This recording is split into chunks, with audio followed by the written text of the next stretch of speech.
the God in each other. Take a look at the person next to you. Say namaste, I bow to you. I feel the love in the sanctuary. Feel the love in the sanctuary. Lift your voice and repeat after me. Oh, we come together. We come together. We come together. We come together. We come together. In the name of love. We come together. We come together. We come together. We come together. We come together. We come together. In the name of love. We come together. We come together. We come together. We come together. We come together. In the name of love. We come together. We come together. We come together. We come together. We come together.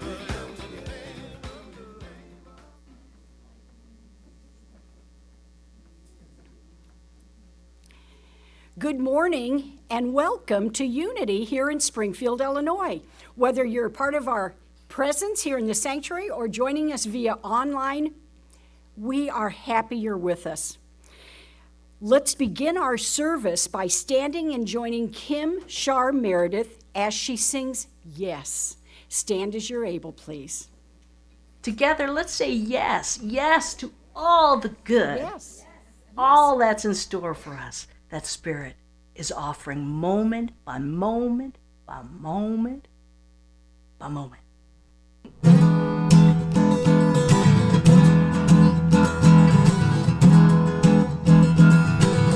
Here we go.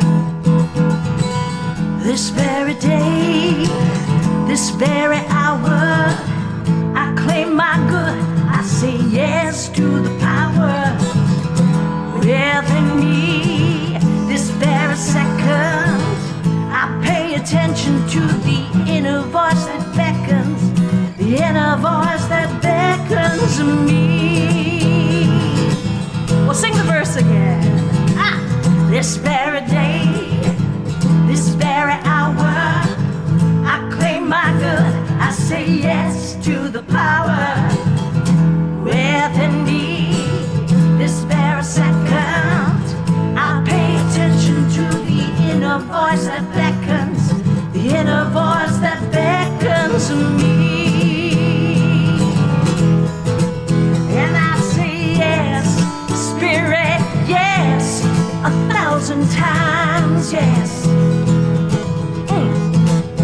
I say yes, Spirit, yes, 1,000,000 times, yes. You know where it's going, right? I say yes, Spirit, yes, 1,000,000,000 times, yes. May I always say yes to the inner voice that beckons, the inner voice that beckons me. This very day, this very hour, I claim my good. I say yes to the power within me. This very second, I pay attention to the inner voice that beckons, the inner voice that beckons me. And I say yes, and I say yes, Spirit, yes, 1,000 times, yes. And I say yes, Spirit, yes, 1,000,000 times, yes. And I say yes, Spirit, yes, 1,000,000,000 times, yes. May I always say yes to the inner voice that beckons, the inner voice that beckons me. Back to the chorus, and I say yes, Spirit, yes, 1,000 times, yes. And I say yes, Spirit, yes, 1,000,000 times, yes. And I say yes, Spirit, yes, 1,000,000,000 times, yes. May I always say yes to the inner voice that beckons, the inner voice that beckons me. I say yes.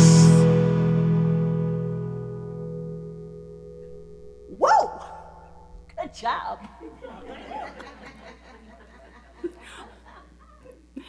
All the way from Chicago area with that yes. This morning, our Christ candle is lit, joining hearts and minds across the many miles with Unity Baton Rouge in Baton Rouge, Louisiana.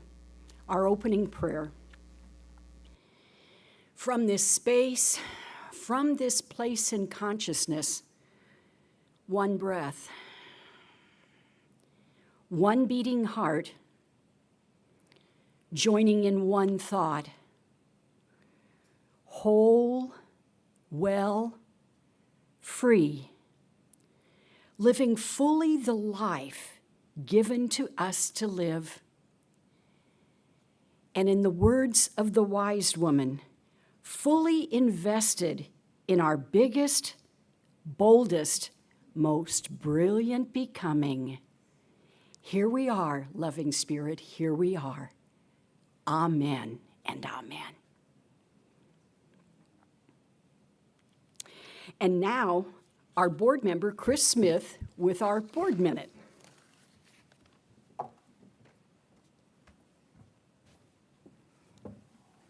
Thank you and good morning. As part of our board's commitment to the youth of Unity, you remember recently we had the regional youth group here, or did an overnight here at Unity of Springfield and did a marvelous service the following Sunday. Today, Jen and Nate from our congregation will be heading off to the International YOU at Unity Village in Missouri. In fact, they're leaving so quickly that as soon as I'm done up here, I'll be running back to replace Nate on the soundboard so that they can get on the road. So it's kind of like the Wizard of Oz. You remember the guy that told the fortune and let him into the Emerald City and then let him into the palace and then was the guy behind the curtain and then was the guy in the balloon. All the same guy. I watched that movie every year since I was 3, and I was 12 when I figured that out.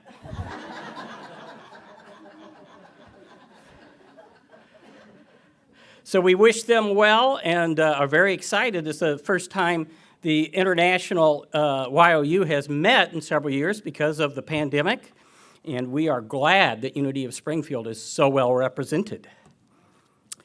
We are also glad you are here to join us today for worship. We extend a special welcome to those of you visiting today for the first time. On your way in, you should have received a welcome packet, and we also have a gift for you. Please see one of our greeters after today's service. We are also blessed and grateful to have an online following. If you are inspired by Unity of Springfield's message, please be sure to share your Sunday service, our Sunday service, on social media platforms. Thank you. Unity is a worldwide spiritual movement. We are an inclusive community, and we welcome all people. It has been a pleasure having Reverend Eliza here with us this weekend. We invite you to stay after today's service for Community Connection. Reverend Eliza will be doing some Q&A and some follow-up from all the activities of this weekend, and that'd be great to have you all come back after service. You might need to run, make a rest stop, whatever, but 5 minutes after the end of the service, we'll start that up. Please plan to attend the August congregational workshop. The first 2 have been great, and the next one is Discovering Our Sacred Why. It'll be Saturday, August 6th, and then, of course, Reverend Eliza will lead us in our Sunday service on August 7th. When we discover Unity of Springfield's why, it informs everything we do. This is a foundational and transformational step in co-creating our future. Our silent Unity prayer service takes place Tuesday at 11 a.m. in Zoom. This is a space to support with prayer those on our prayer list, on our hearts, and in our community. Wednesday At 5:30 p.m., Karen will lead the gathering meditation via Zoom, creating a sacred space for quiet, introspective moments. You are invited to join in the monthly drumming circle with Peggy Tell and Dave, too. Dave, yes, yeah, Dave's here today, wonderful. On Thursday, July 21st at 6 p.m., held in Margaret Kane Hall.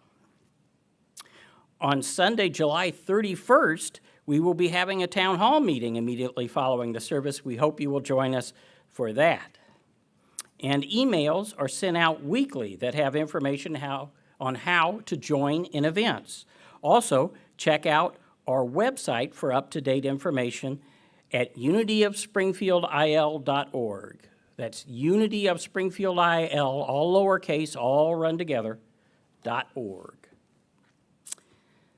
Creating our lives and our world through the thoughts and beliefs we hold in mind is a spiritual principle we practice at Unity of Springfield. We also know this truth together: there is only one presence and one power in the universe and in my life, God, the source of all good. In our Unity vision statement, again, together, a world powerfully transformed through the growing movement of shared spiritual awakening. And our Unity mission statement, again, together, we recognize God is love, individualized in all people. Therefore, we provide a positive environment for spiritual growth that empowers all to be God's love in the world. And now, Deb Smith will come on up and read to us today's daily word.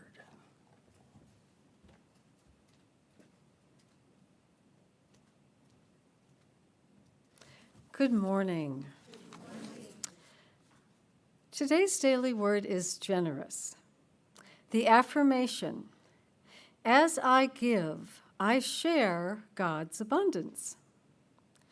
The limitless resources of infinite spirit flow through my loving heart and clear mind as a never-ending supply of divine ideas. I always have all that I need to live abundantly, and I share my abundance with others joyfully and freely. I give generously of my resources, talents, and skills, happy to support those I care about. I am generous with praise, gratitude, and encouragement. I give generously of my time. I am a good friend, a devoted family member, and a compassionate listener. Whenever I give without thought of reciprocation, I center myself in the divine flow. I am grateful, trusting recipient of Spirit's unfailing generosity and a conduit through which all of God's blessings flow. And from Proverbs 11:25, a generous person will be enriched, and one who gives water will get water. And I'll add, water was a very precious commodity in those times. Again, the word for today is generous. And please join me in the affirmation: as I give, I share God's abundance. And now we have some special music. If You Want to Be Happy by Sloan Wainwright. Afterwards, Reverend Eliza will give this morning's message, ending it with a time of meditation. And so, here's Sloan Wainwright's If You Want to Be Happy.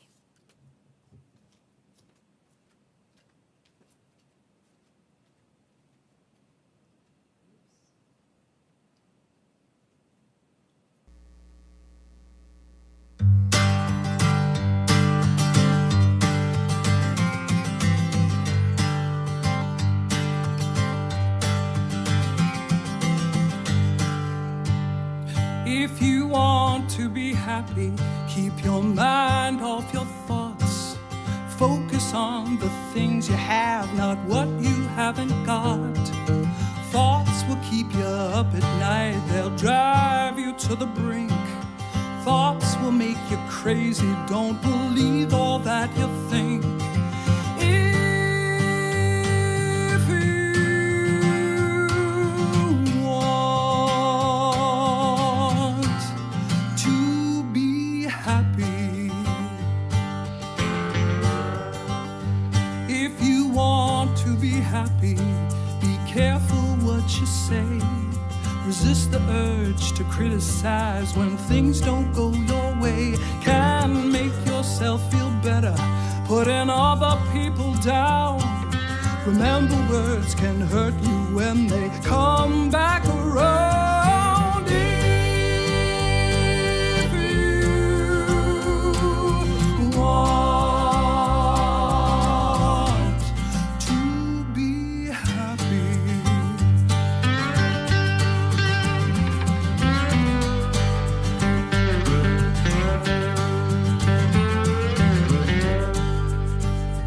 if you want to be happy, gotta give up control.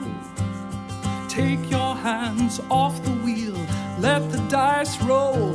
When you give up competition, there can be no power play.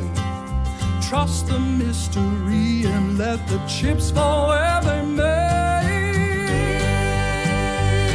If you want, oh, if you want, oh, if you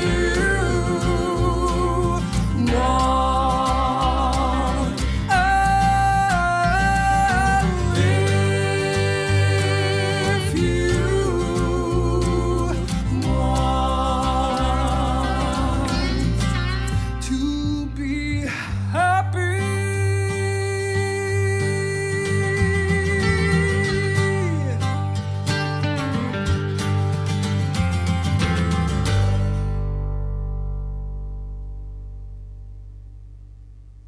You can applaud.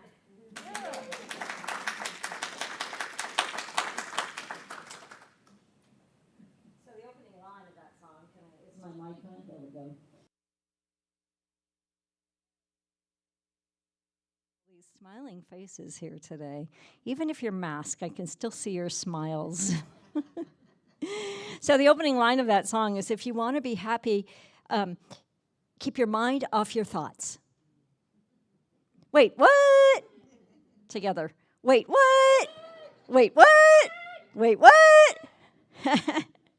I say a lot of times, that one of my favorite lines, right? I say that a lot, so I must have a lot. Somebody should write me a book of quotes, things that I say, because I was so beautifully quoted by Karen earlier. I'm like, oh, that's a good line. One of my favorite things that I like to say when I'm coaching people, and I do a lot of one-on-one, I don't call it coaching because it's not really life coaching, it's really transformational spiritual work. But I love it when people say, wait, what? Like, because that means like we're like, wait, what? Like we're grappling with our automatic responses. We don't want to be on autopilot all the time. I mean, we can. It serves us really well. It allows us to drive a car and talk on the phone and get across state lines and manage many of our details of our life. But the unconscious also keeps us limited, because the unconscious is only what we already know. And you can't get to something new from what you already know. Together. Wait, what? Wait, what? Wait, what? So if your mind is like getting boggled, that's a good thing. If you feel like you're losing your mind, I'm saying congratulations, yes! We're making progress. One of my friends said, Alan Ritz, anyway, it doesn't matter. Whatever you are not changing, you are choosing. Ready? Wait, what?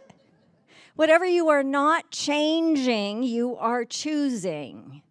So today we're talking about the power of our thoughts.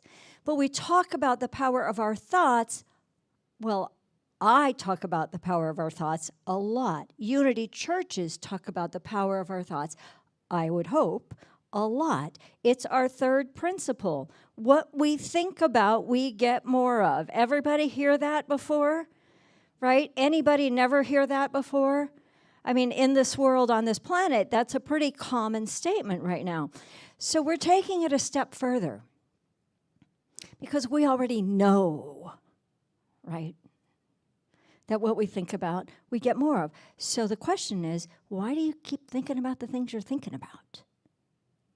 Why do you keep thinking about the division and the anger and the hurt and the fear? Why do you keep thinking about the things that are wrong in the world? Why do you do it? I'll tell you why. Because it's our limbic brain. It's our subconscious mind. We get in habituated patterns that were started for some of us more than a year or two ago, or a decade or two ago, or a half a century ago, or more. And it's just habituated, and it's called the unconscious for a reason. When we go unconscious, we can stay very conscious in our lives, being completely and totally unconscious. Wait, what? I got a good cheering section over here. Wait, what? Wait, what? So we're taking it from the power of our thoughts a step deeper into the stories we tell. The stories we tell, for the most part, are unconscious. The stories we tell until we become conscious sound like this for many of us. Well, I could never do that because I'm not really worthy and I'm not really lovable and I've got way too much fear to do that. And you know what? If they'd have been different, I'd have been okay. And if that would change and if that person would change, I'd be okay. And all day long. It's like, oh my gosh, it's exhausting. No wonder we're tired. But we can interrupt those unconscious stories that we tell by becoming conscious. And we become conscious by naming the unconscious. Now, in Unity, we're really, really bad about wanting to name what's in our unconscious because we don't want to draw it to us. But guess what? It's already there. And by naming it, you can release it. It's like counterintuitive. It's called paradox. Spiritual paradox.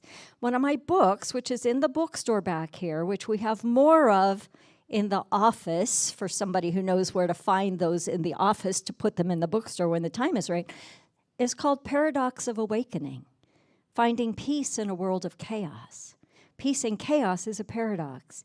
Naming that which you don't want, which you're already getting, is a paradox because by naming it, not by pushing the play button on the story that's like old, not that, that's not naming it, but by noticing that I've got a story going, I've got a pattern going, I am so angry, I am so fearful, I am so unworthy, I am so hurt, I am so betrayed, I am so frustrated about something that happened yesterday or last month or last year or last decade or last lifetime. Like, okay, good. Feelings are valid. But let's unravel some of those stories so we can be present today. So yesterday in our congregational workshop called Sacred Listening Circles, and we'll talk more about that in our community connection, we began to tell some of the stories. Now, what we want to tell, because we're good Unity students, is all the good stuff. But the power comes in naming the hurt, in naming the wound, in naming the anger, the fear, the frustration, the betrayal, the disappointment. And again, counterintuitive. But the reason that that is so powerful in times of transition, and any time, but in times of transition, as we are here, is because it cleans the field. And when we do it in a manner of sacred listening, so everybody got to speak yesterday. Everybody got a chance to tell their experience. And the magic of that is there were 24, 26 people, kind of moved around a little bit in the room, but you got to speak, everybody got to speak, but they also got to listen 24 times the amount of time that they got to speak.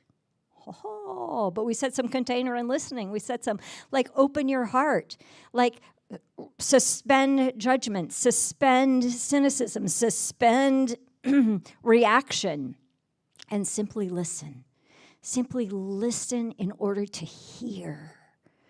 And that process that we began, I wouldn't say that we completed as a ministry, but we began collecting all of the places that some people like to call shadow. Other people don't like to use that word. I'd rather use the phrase habituated patterns, right? Habituated patterns and responses, habituated stories that we hold, and we clear it, we gather it in order to clear it so that moving forward we don't repeat the same patterns.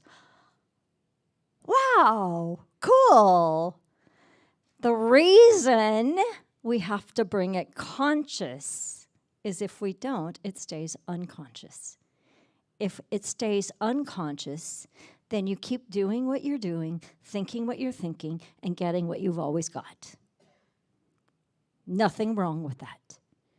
However, we are ever evolving into our biggest, boldest, most brilliant becomingness. We are ever evolving into that next evolution of who we be as a ministry so that we can attract, when the time comes, not yet, but when the time comes, so that we can attract the person that is in alignment with who we are so we can be in long-term relationship with our next minister. Whoa, novel idea. But I was going to say, but you can't do that. You can totally do it. But the more time that we spend in doing this transitional work, the clearer our field gets to attract the right and perfect person for the next evolution. And so we begin to pay attention to the stories we tell. We begin to pay attention. And if they're a story we don't want to keep telling them, we just stop it. Remember that Bob Newhart clip? Stop it. Stop it. Somebody comes in for counseling and she's got this whole list and he's like, stop it. And she starts to tell, stop it. And she's, stop it. Stop it. Stop it. Stop it. Stop it. But stop it. Not judging yourself, not shaming yourself. Stop it in order to choose again. Wait, that's an old story. That may be true up until now, but what do we want? We are divine potential in action, and we know that through our joyous excitement and warm, unified movement. That's the body of the intention statement that we're working with. We are divine potential in action. We already are. And we don't know what that divine potential is yet, but we know that there is a divine potential. And that is open and expansive and exciting. And that aligns us with our greater good. Versus, yeah, well, I don't know. I hope we get somebody someday. And I hope that it's just like a decent person. How's that feel? That feels like, you know what? Come on, let's play. Because we are co-creative. And we do it with our thoughts, and we do it with our vibrations. And we do it by paying attention. So I have a joke. Lighten up the seriousness here a little bit. Okay, so there was a monk, and he went to a very old Catholic monastery. And this young monk, he was young, he was assigned a task with other of the older monks. Older meaning they'd been there a long time, and plus they were a little bit older than this young monk. And he was assigned to copying the ancient texts. Because periodically they just copied the ancient texts, to keep them fresh and in, better ink, if you will, I guess. Okay, whatever. And what he noticed on the first day on his job is they were copying the last copy.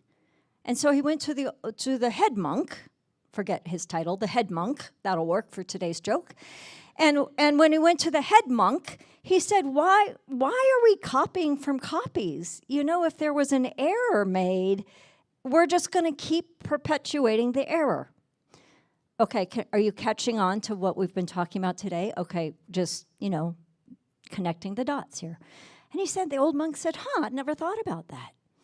He said, let me go check. So he took the current copy and he went down into the archives down in the cellar, and he didn't come back. And he was down there for like a long time. And another monk said, they were like, where'd he go? I mean, how long does it take to check the copies? And so one of the monks went down into the cellar and he's like, are you here? What's going on? And he heard this sound over in the corner. It was like, oh, no. It was like weeping, like, no. And the monk that went to check, he said, what in the world is wrong? He goes, we missed a letter. We missed one letter. Decades ago, centuries ago, we missed a letter. And of course, the monk's like, I have no idea what you're talking about. He goes, it's celebrate, not celibate.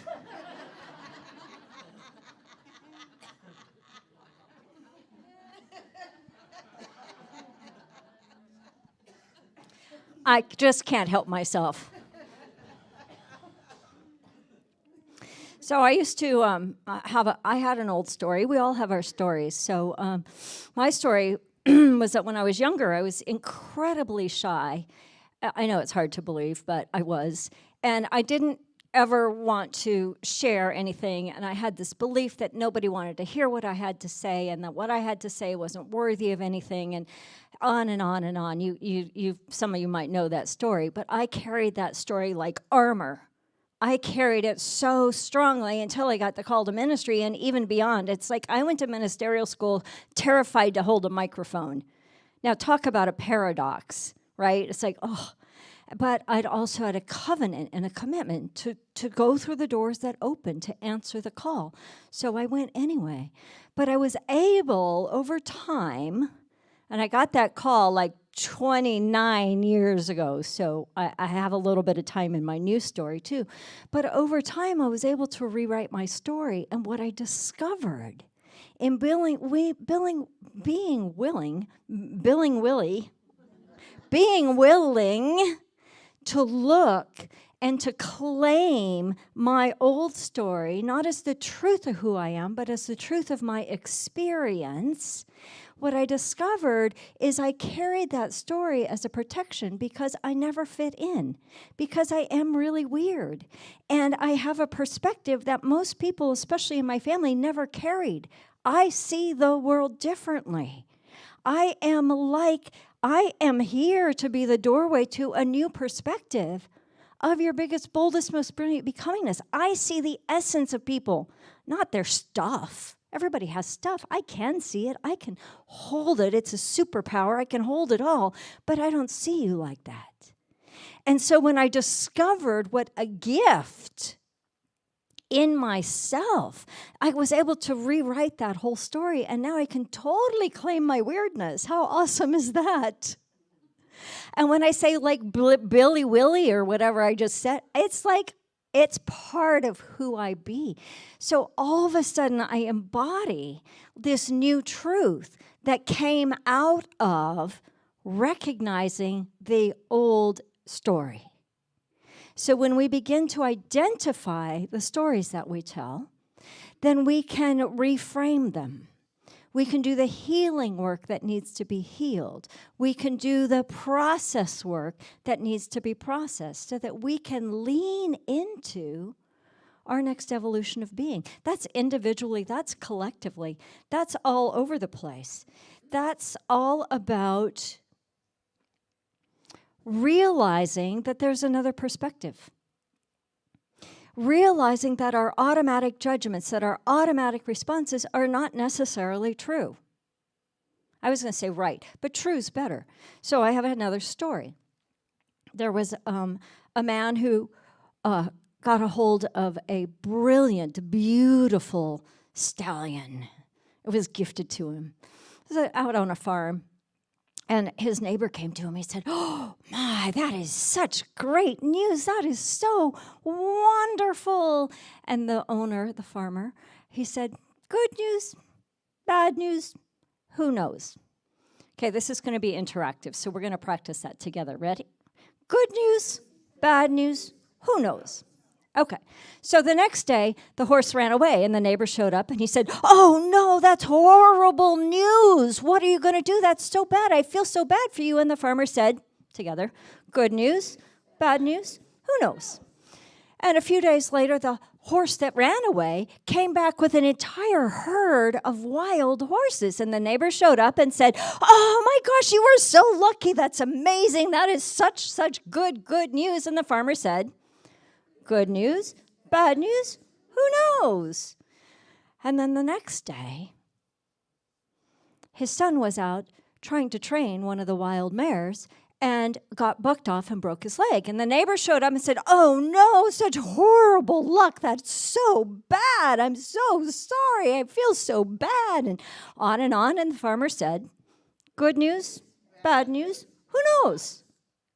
So the next day, we could do this for a long time, couldn't we? The next day, the army showed up, and they came through the town, and they were collecting all the young men, but the young man was laid up with a broken leg, so they just passed over him. And the neighbor showed up and said, "Good news, bad news, who knows?" What we see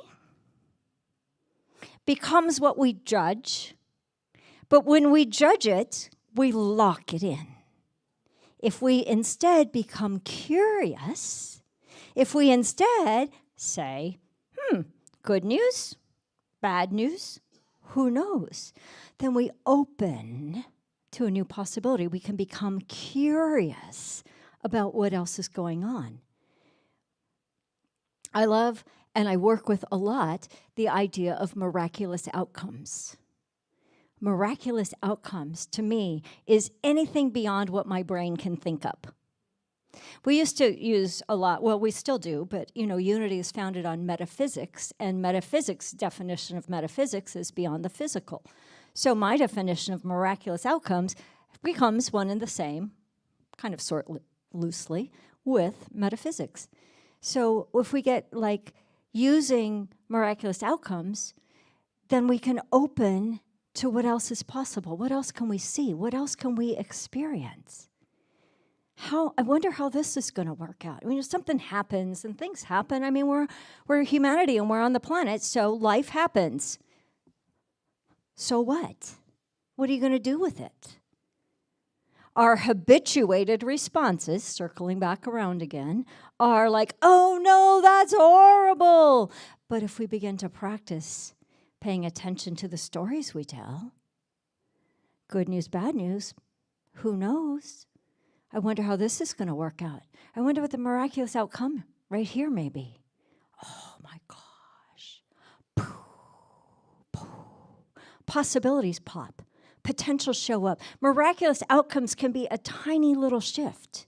Miraculous outcomes can be a random, somebody pays for your coffee at the coffee shop. It can be anything, but when we begin to train our brains, and that's really what we're doing, and we're doing brain science here in spiritual context, when we begin to train our brains to not be in that habituated story, it'll come up, don't worry, but just interrupt it. Go, "Oh, up until now, I wonder how this is going to work out. I can't wait to see our next evolution. I can't wait to experience the miraculous outcome. How is this going to show up next?" If you want to be if you want to be happy, pay no mind to your thoughts. Your thoughts. Very seldom do we think an original thought. Very seldom. Until we interrupt the pattern. And when we interrupt the pattern, we open to miraculous outcomes and we begin to tell a new story, then we may get an original thought. We may get a different idea. We may get a potential or an impulse or an expansion in one way, shape, or form. What we will do is we will become free. We will free ourselves from the limits, the bonds, the chains that bind us of our up until now limited, unconscious, unworthy victim stories. I know that's harsh. I know it's harsh. But let it go anyway. Let it go. And then we lean into what is next for us. From Philippians it says, whatsoever things are true, whatsoever things are honest, whatsoever things are just, whatsoever things are pure, are lovely, are of good report. If there be any virtue, if there be any praise, think on these things.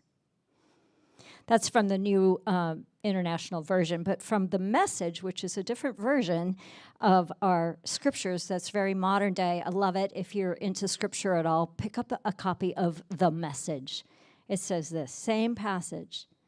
Summing it all up, friends, I'd say to you, do your best by filling your minds and meditating on things true, noble, reputable, authentic, compelling, gracious, the best, not the worst, the beautiful, not the ugly, the things to praise, not the things to curse. Pay attention. Think on the things that you want, not the things you don't want. Even in today's world, there is a million things that we don't want, and we are bombarded by those 24/7. Pay them no mind and choose again. Join me, join us in co-creating a world that works for all people. When we begin to become aware and more aware, more conscious, we begin to grow, we begin to expand, we begin to become conscious co-creators of the world that we want. What do we want? Our biggest, boldest, most brilliant becomingness. We discover indeed that we are divine potential in action. Unity of Springfield. And we know that through our joyous excitement and warm, unified action. And that not only feels good, it is good. It is expansive, and it's truth, and it's conscious co-creation of our future. That's my story, and I'm sticking to it.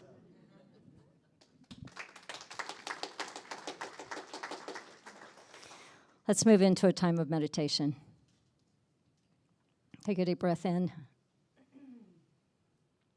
Close your outer eyes.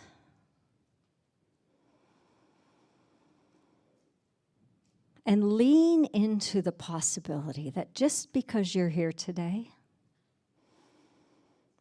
there's a doorway. There's an opening to your biggest, boldest, most brilliant becomingness. Just because you're here today, whether you're in the room or watching online, there's an opening to the release, to the surrender, to the dissolution and the dismantling of old thoughts that have kept you prisoner. And if you could drop those today, and you can, and you could choose again, choose love. Bring your awareness down from your mind into your body. Feel your feet connected to the ground, to the earth.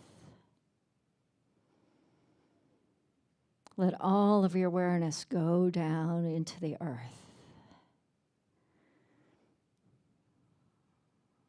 We all have a root system below our feet that connects us.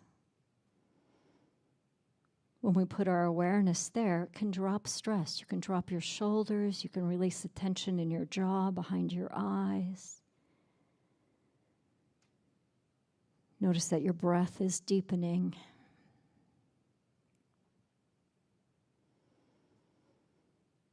And every moment that we choose to connect,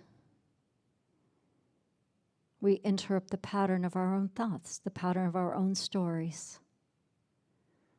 And every time we interrupt the pattern, we can choose again. So choose love. Bring your awareness to your own heart space. We know that God is love and love is God. And if we know love, we know God. And if we know God, we know love. So bring into your awareness the deepest, greatest love you've ever experienced. Could be love for a child, a parent, a grandparent, a grandchild, a pet. Could be love for nature, a sunset or a tree or a lake or an ocean. And let that love activate in your heart.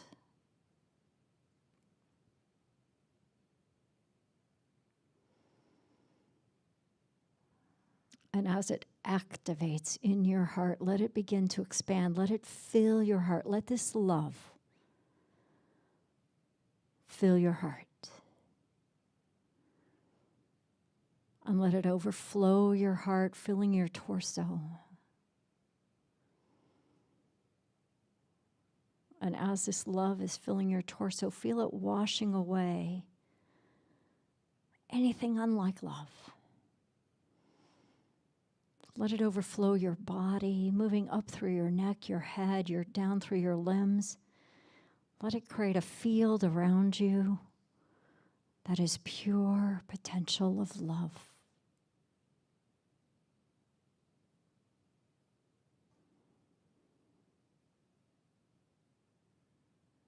Feel the love that is now enfolding you, enveloping you, expanding out to touch all of the other fields of love in this room and online. There is no time and space and spirit. We are all connected. Feel that love connecting each and every person. Feel that love embracing this ministry, enfolding this ministry. Expand that love out to our country, to our continent. Expand it out to enfold our planet, our beloved Earth.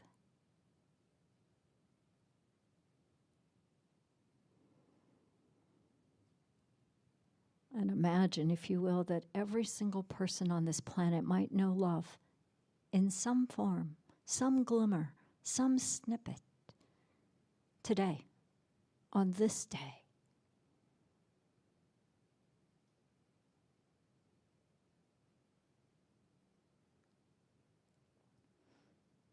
And as you imagine that for every single person on the planet, feel the love that is God, that is spirit, that is light, circling the globe, coming right back around, igniting this ministry, entering your physical body once more, igniting your own heart with the truth that you are love. And you are loved. And you are lovable forever and ever. Know the truth that love surpasses everything unlike it.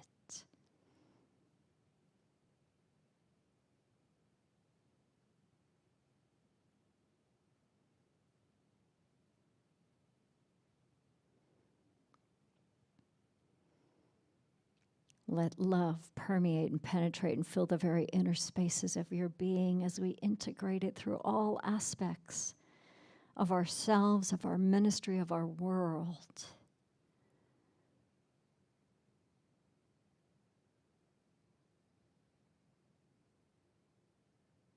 Take a deep breath in. Being love, you go forth and share the love. Be the presence of a world awakening.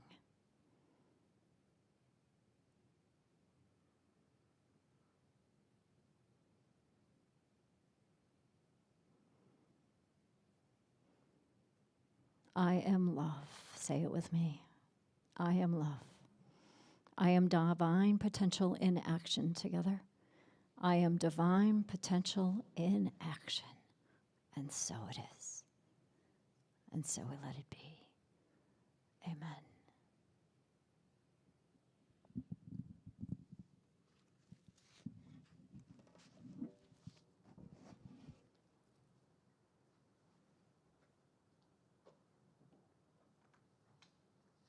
Let's prepare for our time of sharing our abundance.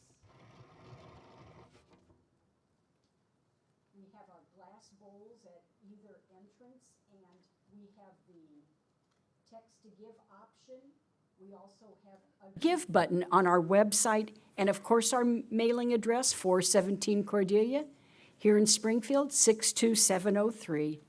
So take your tithes and your love offerings in your hand or in your mind's eye this day. Divine love through me blesses and multiplies all that I am, all that I have, all that I give, and all that I receive. Thank you, God. Amen. A special thank you today goes to our slideshow operators. So thank you to Chris Smith and to Cheryl Thompson. Yay. Now, saying that, more volunteers are needed for this position. So if you feel that little urge within and you're interested in assisting in our Sunday service in this capacity, please give our office a call. I was going to say contact Nate at the soundboard, AV board, but Nate has just left for Kansas City. So in the weeks that come, if that hits you, talk to Nate then, please. So again, just a quick reminder, you're welcome to come back into our service to join us for our Q&A. I'm going to ask you as we draw our service to a close to stand as you are able for our prayer for protection and remain standing for our peace song. The light of God surrounds us. The love of God enfolds us. The power of God protects us, and the presence of God watches over us. Wherever we are, God is, and all is well.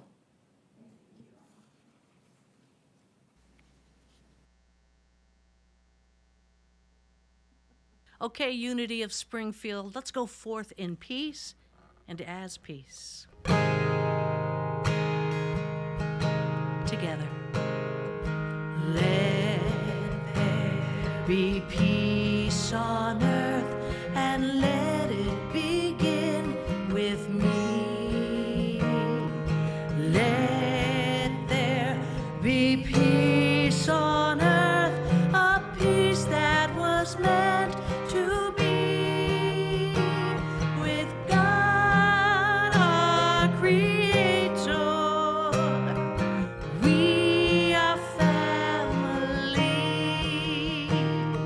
Let us walk with each other in perfect harmony. Let peace begin with me. Let this be the moment now. With every step I take, let this be my solemn vow to take each moment and live each moment in peace eternally.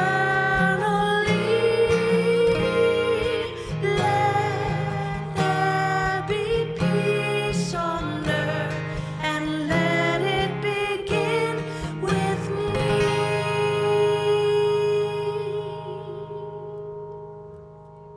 Blessings.